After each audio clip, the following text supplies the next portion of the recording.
الهداية واليقين. أما بعد، قال النبي صلى الله تبارك وتعالى في القرآن المجيد والفرقان الحميد: كراما كاتبين يعلمون ما تفعلون. وقال الله تبارك وتعالى في القرآن المجيد: ألهاكم التكاثر حتى زرتم المقابر، أو كما قال عليه الصلاة والسلام.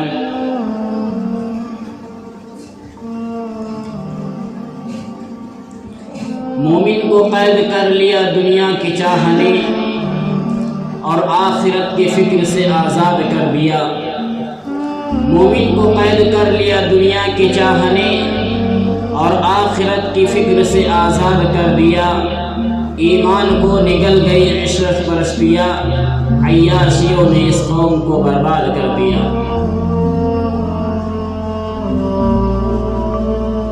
اللہ تبارک و تعالی اور اس کے پیارے حبیب محمد عربی صلی اللہ تعالی علیہ وسلم نے جو راستہ جو اپنی امت کو یہ بتلا دیا کہ کامیابی و کامرانی صرف قرآن مجید اللہ اس کے رسول کے راستے پہ چلنے پر کامیابی ہے. اہدنا الصراط المستقیم کے راستے سے اگر ہم ہٹ کر کامیابی کو تلاش کریں گے تو اگر ہمیں وہ کامیابی مل بھی جائے گی تو دنیاوی کامیابی ملے گی، ہمیں آخرت کی کامیابی نہیں مل سکے گی. ہم ہر نماز میں، چاہے فرض ہو، نفل ہو، واجب ہو، ہر نماز میں ہم سورہ فاتحہ پڑھتے ہیں اور اس میں یہ آیت بھی پڑھتے ہیں کہ اہدنا الصراط المستقیم، کہ اے ہمارے پروردگار ہم کو صراط مستقیم پہ چلا. ایاک نعبد و ایاک نستعین، ہم تجھ سے ہی مدد مانگتے ہیں اور تیری ہی عبادت کرتے ہیں. لیکن جب ہم دنیا کے خوشنما منظر میں چلے جاتے ہیں تو ہم پھر بھول جاتے ہیں کہ ہمارا وجود کس لیے ہوا تھا. ہم اس دنیا میں بھیجے گئے ہیں تو کیوں بھیجے گئے ہیں؟ ہم آنا چاہ رہے تھے یا نہیں آنا چاہ رہے تھے، ہم کو بھیجا گیا ہے تو کس وجہ سے بھیجا گیا ہے؟ اور موت ہماری پیچھا کرتے ہوئے چلی آ رہی ہے. ایک وقت وہ بھی آئے گا کہ موت ہمارے گلے میں آ کر اٹک جائے گی اور ہم کو اس دار فانی سے جدا کر دے گی.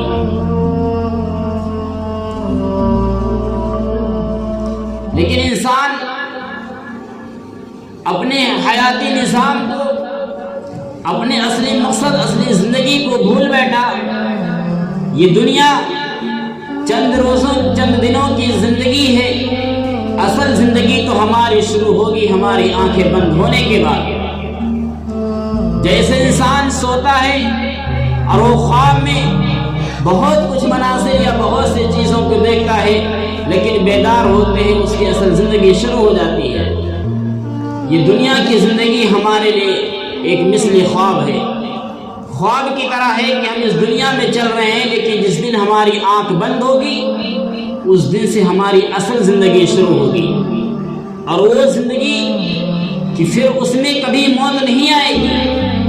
آپ کے حق میں جنت یا جہنم کا فیصلہ ہوتا ہے، وہ آپ کے مقدر یا آپ کے اعمال کے مطابق ہوگا، لیکن موت کے بعد دوبارہ آپ کو موت نہیں دی جائے گی. یا لیتنی کنت ترابا، کاش کہ میں مٹی ہوتا. انسان مرنے کے بعد 7 چیزوں کی آرزو کرے گا. یا لیتنی قدمت لحیاتی، کہ اے میرے پروردگار کاش کہ مجھے زندگی دوبارہ مل جائے. یا لیتنی لم اوت کتابیہ، کاش کہ میرا اعمال نامہ میرے ہاتھ میں نہ دیا جاتا. ہم تو اپنے اصل مقصد کو بھول گئے تھے کہ ہمارا وجود کس لیے ہوا ہے، ہم کس لیے اس دنیا میں بھیجے گئے ہیں. اسلام نے ہمیں کیا دستور، کیا نظام سکھایا ہے، کیا راستہ بتلایا ہے کہ ہمیں کس راستے پہ چلنا ہے. ہم نے اس راستے کو چھوڑ کر دوسرا راستہ اختیار کر لیا ہے، وہ راستہ تو آپ کو خوبصورت نظر آتا ہے لیکن اس کی انتہا بہت ہی عبرتناک ہے، اس کی آخری منزل بہت ہی برا انجام ہونے والی ایک جگہ ہے۔ ہمیں اس راستہ تو شروعات میں بہت خوبصورت اور آسانی والا دکھتا ہے لیکن اس کی آخری منزل بہت غلط اور بہت ہی انجام والا منزل ہے۔ اس راستے مستقیم یہ وہ راستہ ہے کہ جس میں شروعات میں تکلیف تو آئے گی۔ قرآن کہتا ہے وَلَنَبْلُوَنَّكُمْ بِشَيْءٍ مِّنَ الْخَوْفِ وَالْجُوعِ وَنَقْصٍ مِّنَ الْأَمْوَالِ وَالْأَنفُسِ وَالثَّمَرَاتِ کہ اے مومن، کہ اے انسان، ہم تم کو مال کے ذریعے آزمائیں گے، ہم تم کو اولاد کے ذریعے آزمائیں گے، ہم تم کو مصیبت کے ذریعے آزمائیں گے، ہم تم کو دنیا کی چیزوں سے آزمائیں گے۔ وَلَئِن شَكَرْتُمْ اگر تم شکریہ ادا کرو گے تو تمہارے لیے کامیابی ہوگی۔ ہمارا اصل مقصد تو آخرت کے لیے ہے۔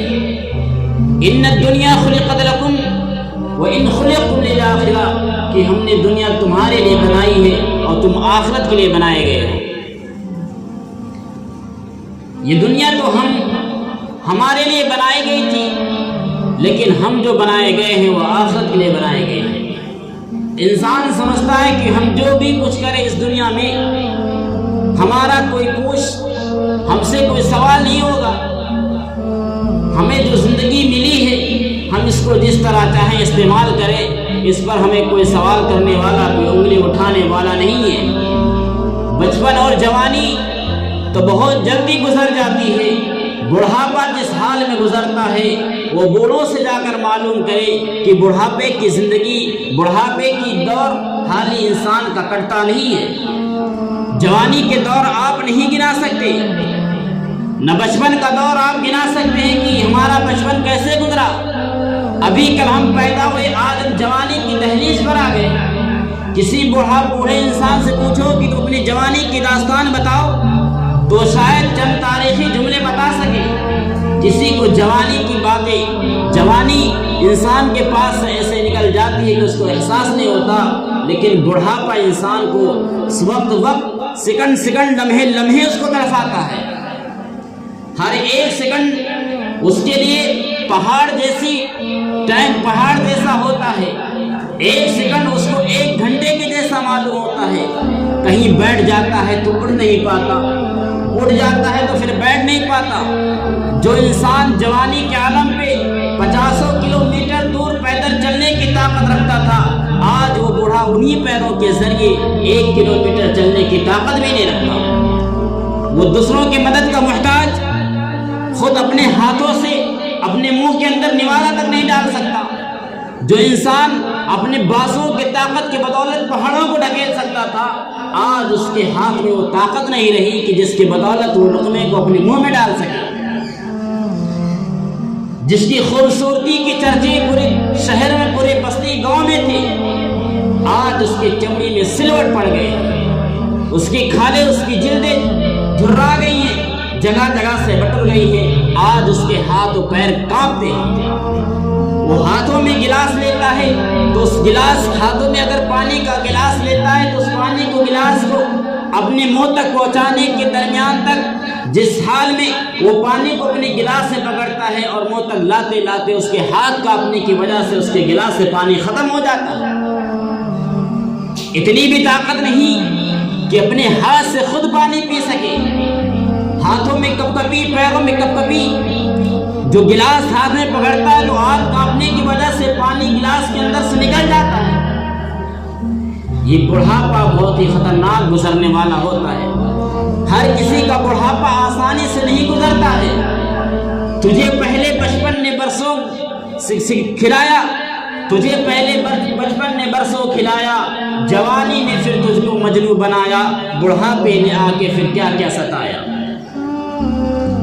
اللہ تبارک تعالیٰ کو اگر عبادت سب سے زیادہ پسند ہے تو وہ جوانی کی عبادت ہے۔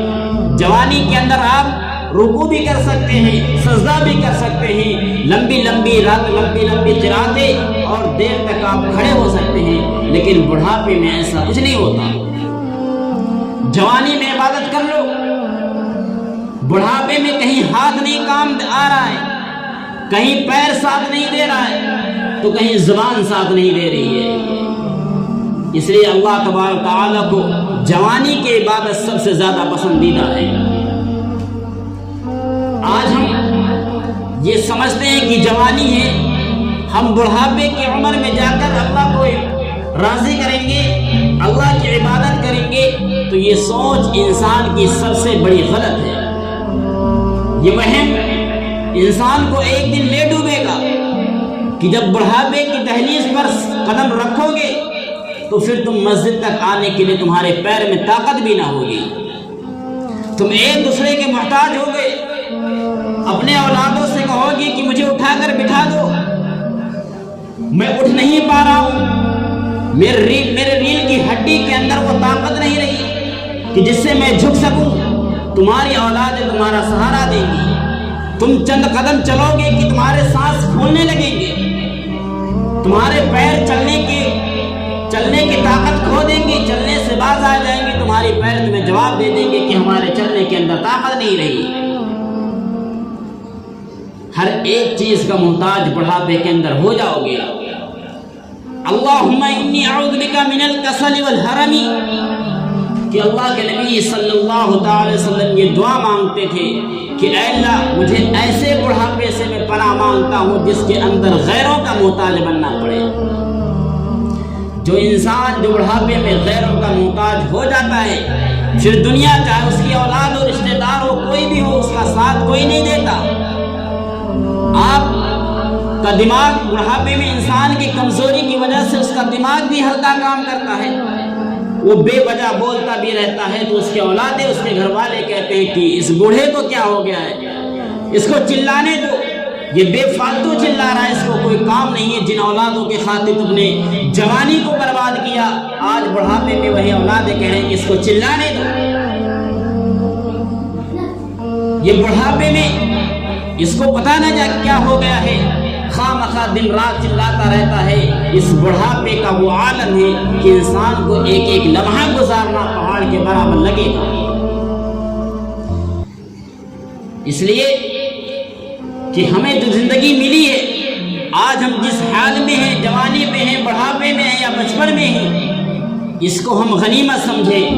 ہم اس سے پہلے اللہ کو راضی کر لیں کہ ہماری پیر، ہمارے ہاتھ جواب دے دیں. اللہ کے اس کے رسول کی مسجد کی طرف جانے سے، اس کی طرف ہاتھ اٹھانے سے ہمارے ہاتھ اور پیر جواب دے دیں.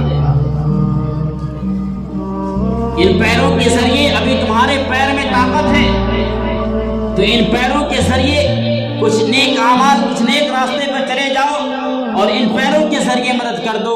ان ہاتھوں کے ذریعے صدقہ و خیرات نکال دو. کل ہو سکتا ہے کہ یہ ہاتھ تمہارے لیے کام آ جائیں. اگر خدا نے تمہیں دولت دی ہے تو کبھی ان دولت کو لے کر چلے جاؤ ہاسپٹلوں کے اندر. جو بے غریب ہونے کی وجہ سے، بے سہارا ہونے کی وجہ سے ان کے مریض باہر ہاسپٹل کے دروازے پہ دم توڑ رہے ہیں، کبھی ان پیسوں کے لے کر چلے جاؤ شہروں کے فٹ پاتھ راستے پر، جو راستے کے کنارے بھوکے سوئے ہوئے ہیں، ان رنگ کو کھانا کھلا دو. کچھ دعائیں حاصل کر لو اس دنیا کے اندر، کیونکہ دولت اس جگہ کام نہیں آتی ہے جہاں دعا کام آتا ہے. جاؤ کبھی ہاسپٹلوں کے اندر، ہر شخص جاتا رہتا ہے کہ وہاں کیسے مجبور بے کس بے سہارا ہوتے ہیں. کوئی یتیم ہوتا ہے، کوئی بیوہ ہوتی ہے، کسی کے آگے کسی کے اوپر کوئی سایہ نہیں ہوتا ہے. کوئی اپنی سانسیں اگر اس وجہ سے توڑ رہا ہے کیونکہ اس کے علاج کرانے کے لیے پیسہ نہیں ہے. کوئی سانس کی آکسیجن کے لیے تڑپ رہا ہے کیونکہ آکسیجن کا سلنڈر خریدنے کے لیے اس کے پاس دولت نہیں. اسلام کی بنیاد انسانیت پہ رکھی گئی ہے. وہ انسانیت کو دیکھ کر مدد کرو. اسلام نے کبھی یہ نہیں کہا ہے کہ کسی کا دھرم دے کر، کسی کی ذات دے کر یا کسی کا کاش دے کر اس کی مدد کرو. انسان نے اس چیز سے سخت و سخت منع کیا ہے کہ کبھی کسی کی، انسان کسی کا مذہب دے کر مدد مت کرنا. جو تمہارے سامنے آئے وہ ضرورت مند ہے اور اس کی ضرورت کی چیزیں اگر تمہارے پاس ہے تو اس کو دو. اس کا اعمال، اس کا ثواب تمہارے نام اعمال میں درج کیا جائے گا. دینے و لینے والا کسی بھی مذہب سے تعلق رکھتا ہو اس سے کوئی فرق نہیں ہے. خدا تم سے اور رسول تم سے راضی ہوگا. نہیں ہمارے پاس زیادہ دولت، کچھ تو ہے کہ ہم چند روپے لے کر جائیں ان کو دے دیں، آپ اگر ان کو دے کر آئیے اور ان کے ذریعے اگر اس کو شفا مل گئی، وہ کامیاب ہو گیا، تو خدا کی قسم آپ دنیا اور آخرت میں دونوں کامیاب ہو گئے۔ مرنے کے بعد انسان کی دولت ہر چیز سے چھین لی جاتی ہے، کوئی چیز باقی نہیں رکھی جاتی، انسان کو صرف ایک سادے سے لباس میں لپیٹ کر اس کو قبرستان کے اندر دفنا دیا جاتا ہے۔ اس لیے کہ اسلام نے ہمیشہ یہ درس دیا ہے، اللہ کے نبی صلی اللہ تعالی علیہ وسلم نے اپنے جانی دشمن کو اپنا بسترا دیا ہے۔ اللہ کے نبی صلی اللہ علیہ وسلم کے راستے میں ابو جہل نے کنواں کھودا اور اوپر سے اس کو ڈھک دیا کہ اللہ کے نبی صلی اللہ تعالی علیہ وسلم یہ راستے سے گزریں گے اور اس کنویں میں گر کر نعوذ باللہ وہ ختم ہو جائیں گے۔ جب اللہ کے نبی صلی اللہ تعالی علیہ وسلم راستے پر گئے اور اس کنویں کے قریب پہنچے تو جبریل علیہ السلام فوراً آ گئے اور آپ کو روک دیا۔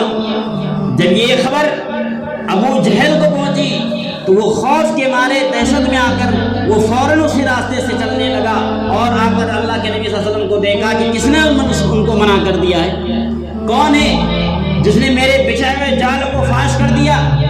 وہ بھاگتا ہوا آیا اور اس نے کہ خود بھول گیا کہ ہم نے اس راستے میں کنواں کھودا ہے، اور وہ جا کر اسی کنویں کے اندر گر گیا۔ تو جس انسان نے محمد عربی صلی اللہ علیہ وسلم کے لیے کنواں کھودا، وہ شخص جا کر اسی کنویں میں گر گیا، اور آپ صلی اللہ علیہ وسلم نے یہ نہیں دیکھا کہ یہ میرے جان کا دشمن تھا، آپ نے خود اس کا ہاتھ پکڑ کر اس کنویں سے باہر نکالا۔ یہ امت کا درس ہے۔ آج مسلمان تو اس دنیا میں ہیں، لیکن جو اسلام کا قانون، جو اسلام کا طور طریقہ، جو اسلام کی شریعت تھی، آج وہ شاید کہیں نظر نہیں آ رہی ہے۔ نہ انصاف کا کوئی بول بالا، نہ ایک دوسرے کو معاف کرنے کا ذریعہ، نہ ایک دوسرے کے ساتھ صلہ رحمی کرنے کا کوئی نظارہ اس دنیا میں اب شاید دکھائی نہیں دیتا ہے۔ ہم صرف نام کے مسلمان رہ گئے ہیں، ہمارا کوئی طرز عمل اسلام کی طرح نہیں ہے کہ جو ہم اسلام کے بتائے ہوئے طریقے پر چلے۔ خط کے چھوٹے سے تراشے میں نہیں آئیں گے، غم زیادہ ہے لفافے میں نہیں آئیں گے، ہم نہ مجنوں ہیں نہ فریاد کے کچھ لگتے ہیں، ہم کسی دست کے تاشے تراشے میں نہیں آئیں گے۔ مختصر وقت میں یہ بات پوری نہیں ہو سکتی، درد اتنے ہیں کہ خلاصے میں نہیں آئیں گے۔ کتنی برائیاں، کتنی خامیاں ہم اپنی گرائے، ہم خود اس ناکامی میں اپنا وقت گزار رہے ہیں۔ ہر ایک انسان، چاہے ہم ہو، آپ ہو، کوئی ہو، ہر ایک غفلت میں ڈوبا ہوا ہے۔ لیکن جس دن آنکھ بند ہوئی، شاید ہمیں یہ احساس ہوگا کہ جو ہمیں ملا تھا وہی ہمارے لیے بہتر تھا، ہم نے اس وقت کو فضول خرچ کیا۔ الوقت ثمین من ذهب، کہ یہ وقت جو ہے یہ سونے سے زیادہ قیمتی ہے، ہم اس وقت کی قدر کریں۔ مرنے کے بعد انسان آرزو کرے گا، یا لیتنی قدمت لحیاتی، کاش کہ مجھے زندگی واپس دے دی جائے۔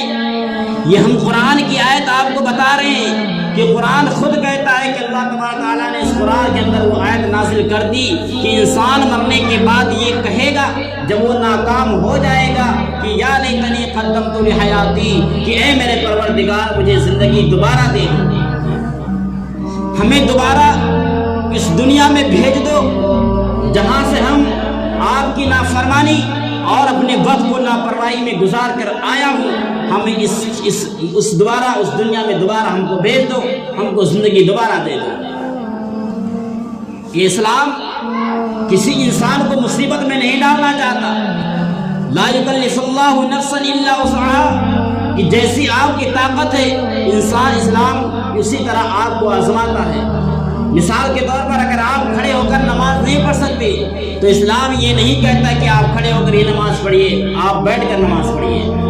اسلام یہ کہتا ہے کہ اگر آپ کو پانی چھونے سے آپ کی بیماری میں اضافہ ہوتا ہے، آپ کی بیماری بڑھ جانے کا شک ہے، تو اسلام کہتا ہے کہ تم پانی سے وضو مت کرو، تم تیمم کرو۔ اسلام نے ہر طرح سے تم کو آسانی دی ہے، جس طرح چاہو تمہیں جس طرح آسان لگے اس طرح اسلام کی عبادت کرو، لیکن اسلام کے طریقوں کو چھوڑ کر غیر کے طریقے پر اگر جاؤ گے تو کامیابی تمہارے مقدر، تمہاری کامیابی تمہاری قدم نہیں چومے گی۔ ہم نے نبی کے اخلاق کو بنا دیا، ہم نے نبی کی سیرت کو بنا دیا، ہمیں جو قرآن ملا تھا صرف 2 جلدوں کے اندر بند کر کے ہم نے تابوں میں سجا کر رکھ دیا۔ ہم کبھی قرآن کھولنے کے لیے ہمارے پاس وقت نہیں، ہمارا نماز سے کوئی تعلق نہیں، ہم نہ کبھی قرآن پڑھتے، نہ کبھی سورہ یاسین پڑھتے، نہ کبھی سورہ ملک، کوئی سورہ بقرہ تک بھی نہیں پڑھتے۔ ہم کبھی سال ہو جاتے ہیں ہم قرآن کھول کر دیکھتے نہیں، اور جب ہم پر کوئی مصیبت آتی ہے تو تعویذ کے پیچھے بھاگتے ہیں۔ اگر آپ نماز نہیں پڑھتے، آپ کا مسجد سے تعلق نہیں ہے، تو تعویذ نہیں بلکہ پورا قرآن اپنے گلے کے اندر لٹکا لو، آپ کو ذرہ برابر بھی فائدہ نہیں ہوگا۔ جس منہ سے جاتے ہو تم تعویذ بنوانے کہ ہم اس فلاں کام میں بیمار ہیں، ہمیں شفا یاب نہیں مل رہا ہے، ہم کافی سالوں سے بیمار چل رہے ہیں، ہمارے لیے کوئی تعویذ کو قرآن کی آیت لکھ کر دے دو، ہم اپنے گلے میں لٹکا لیں، اپنے ہاتھ میں باندھ لیں، ہم ٹھیک ہو جائیں۔ لیکن تم نے جو سب سے بڑا عمل چھوڑ دیا وہ نماز ہے۔ بتاؤ یہ تمہاری پریشانی تمہارے اوپر نہیں آئے گی تو کس پر آئے گی؟ ہم نے سوچا نہیں کہ جو نماز ہمارے اوپر ہر حال میں فرض ہے، ہم تو اس پر چھوڑ کر بیٹھے ہوئے ہیں، اور ہم پھر جا کر تعویذ بنوا کر اپنے گلے میں ٹانگتے ہیں۔ آپ تعویذ نہیں پورا قرآن لٹکا لو، آپ کامیاب نہیں ہو سکتے۔ جو مسلمان کا ایمان یہ ہو کہ ہم صبح دکان کھولتے ہیں اور سب سے پہلے ادھار دینا نہیں چاہتے، ہمارے دل کے اندر یہ بات بیٹھ گئی کہ اگر ہم سب سے پہلے کسی ضرورت کو اگر بغیر پیسے کے ادھار دے دیں گے تو سارا دن ہماری بونی خراب ہو جائے۔ یہ اسلام، یہ مسلمان کی سوچ ہے۔ جس رب نے تمہارے رزق کی ذمہ داری خود اپنے ذمہ لے لی ہے کہ ہم تمہیں روزی دیں گے، پھر تمہارے دل کے اندر یہ وسوسہ کیسے آیا؟ اس انسان نے فجر کی نماز نہیں پڑھی، اس کو یہ احساس نہیں ہے کہ ہم نے فجر کی نماز چھوڑ دی۔ اس دنیا کا سب سے بدنصیب انسان وہ ہے جو فجر کی نماز چھوڑ دیتا ہے۔ اس کو یہ احساس نہیں کہ ہم نے فجر کی نماز پڑھے ہوئے بغیر دکان کھولی ہے، ہمارے دکان میں آج برکت ہوگی، ہمارے روزی میں آج برکت ہوگی۔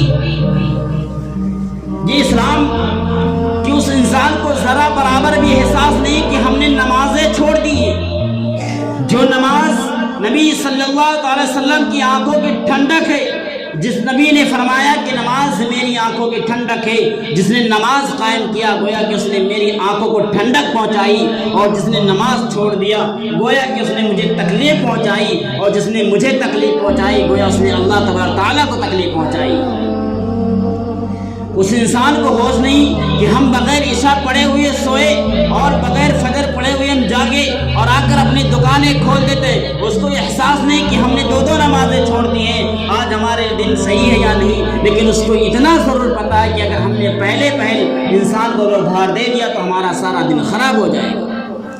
یہ ہے مسلمان کی سوچ کہ جس اسلام نے رب العالمین نے تمہارے رزق کی ذمہ داری لے لی ہے، تمہیں صرف محنت کرنا ہے، رزق دینے کا کام اللہ تبارک تعالیٰ کا ہے۔ جو پرندے چرند درند، ہوا میں اڑنے والے پرندے یا زمین پر رینگنے والے کیڑے مکوڑے، ان کو بھی تو روزی خدا دیتا ہے۔ وہ کون سا بزنس کرتے ہیں، وہ کون سا تجارت کرتے ہیں، وہ کون سا صبح نکلتے ہیں کمانے کے لیے شام کو آتے ہیں، ان کا ایسا کوئی کام اور رواج نہیں ہے، ان کو بھی تو روزی ملتی ہے۔ ہم تو افضل البشر ہیں، ہمارے سب سے مخلوقوں میں سب سے افضل مخلوق ہم ہیں، پھر ہم کیسے خدا سے نا امید ہو گئے، مایوس ہو گئے کہ اگر ہم یہ کام نہیں کریں گے تو ہم کو روزی نہیں ملے گی، ہم کو روزی نہیں ملے گی۔ اس لیے ان چیزوں کو، اس غلط وہم کو اور اس سب کو اپنے دماغ سے نکالیے۔ آپ دکان کے اندر جائیے فجر کی نماز پڑھ کے اور قرآن کی تلاوت کر کے جائیے، بقیہ دنوں کا آپ تجربہ کر لیجئے، اور جس دن آپ فجر کی نماز پڑھ کے قرآن کی تلاوت کر کے اپنی تجارت پر اپنی دکان پر جائیے، اس دن کا تجربہ کر لیجئے، آپ کو خود احساس ہو جائے گا۔ ظہر الفساد فی البر والبحر بما کسبت ایدی الناس، کہ جو زمین پر تمہارے اوپر ظلم ہو رہے، یہ جو چیزیں تمہارے پاس آئی ہیں، جو مصیبتیں تمہارے سروں پر گھوم رہی ہیں، اس کو پہنچانے والا کوئی نہیں، یہ ہم نے اپنے ہاتھوں کے ذریعے کمایا ہے۔ اس لیے ان چیزوں کا خیال کریں، ہم اپنے اصل مقصد کو پہچانیں کہ ہمارا وجود کس لیے ہوا ہے، ہم کس لیے بنائے گئے ہیں، ہم کس لیے بھیجے گئے ہیں۔ ہمیں مر کر بھی اس کے بعد ہمیں مر کر بھی جانا ہے، قبر کے اندر کے منزل کو بھی گزرنا ہے، میدان محشر میں بھی جانا ہے، اور ہم اپنے تمام زندگی کے حیات کے ایک ایک لمحے کا جواب دینا ہے، ہر ایک ایک لمحے کا جواب دینا ہے۔ ہم سمجھتے ہیں کہ جو بھی یہاں کر لیا اس کا دیکھنے والا کوئی نہیں، کرامن کاتبین یعلمون ما تفعلون، کہ تمہارے دائیں بائیں کاندھے پر 2 فرشتے ہم نے مقرر کر دیا ہے، وہ تمہارے ہر ایک ایک حرکت کو لکھتے ہیں جو تم کرتے ہو، وہ تمہارے ذرے سیکنڈ لمحے کو جو تم اپنے زبان سے بولتے ہو، جو تم اپنے دل میں سوچ کر زبان سے نکالتے ہو، اچھی چیز ہو یا بری چیز ہو، اس کو فوراً تمہارے کرامن کاتبین جو تمہارے دونوں کاندھوں پر مقرر کیے گئے وہ فوراً لکھ لیتے ہیں۔ نیکیاں آپ کی فوراً نکلی جاتی ہیں، لیکن اگر آپ سے کوئی گناہ صادر ہو جائے تو جو نیکی کا فرشتہ ہے وہ کہتا ہے گناہ والے فرشتے سے کہ رک جاؤ تھوڑی دیر، ابھی شاید یہ بندہ توبہ کر لے۔ وہ وقت گھنٹے تو گھنٹے، چند گھنٹوں کے لیے وہ آپ کے گناہ کو نہیں لکھتا، لیکن جب دیکھتا ہے کہ آپ توبہ کرنے کا آپ کے دل میں کوئی ارادہ نہیں، وہ آپ کا گناہ اپنے رجسٹر میں لکھ لیتا ہے۔ اور مرنے کے بعد بعض روایتوں میں یہ آتا ہے کہ وہ آپ کا جو زندگی کے تمام اعمال، تمام حرکات و سکنات کو جس فرشتے نے لکھا ہے، مرنے کے بعد آپ کے گلے میں لٹکا دیا جاتا ہے۔ اب اس کا نظام کیسا ہے، کس طرح ہے، وہ اللہ عالم، اللہ بہتر جانتا ہے، لیکن حقیقت یہی ہے کہ مرنے کے بعد وہ کرامن کاتبین 2 فرشتے وہ رجسٹر تمہارے گلے میں اٹکا دیے جاتے ہیں، اور اسی کے ذریعے تمہیں دفنا دیا جاتا ہے۔ کل میدان محشر میں اس رجسٹر کے ساتھ تم اٹھاؤ جاؤ گے، اور تمہارے گردن کے اندر وہ رجسٹر لٹکا ہوا ملے گا۔ اس کے اندر ہر چیز ملے گی جس کا تم نے گمان بھی نہ کیا تھا کہ یہ بھی ہمارے نام اعمال میں درج کیا جائے گا، اس کی بھی پوچھ ہوگی، اس چیز کو اس کے اندر بھی لکھا جائے گا۔ اس لیے اپنے ہر ایک قدم، اپنی ہر ایک زبان، اپنے ہر ایک لفظ کو سوچ سمجھ کر بولے، اپنے قدم کو سوچ سمجھ کر اٹھائے کہ یہ قدم ہم آگے رکھ رہے ہیں، یہ ہم صحیح راستے پہ رکھ رہے ہیں یا غلط راستے پہ رکھ رہے ہیں، اس سے ہمارا یہ سب لکھا جا رہا ہے، اور کل ہم سے اس کے بارے میں پوچھ ہوگی۔ اللہ تبارک تعالی ہم سب کو کہنے سننے عمل کرنے کی توفیق عطا فرمائے۔ وآخر دعوانا الحمدللہ رب العالمین۔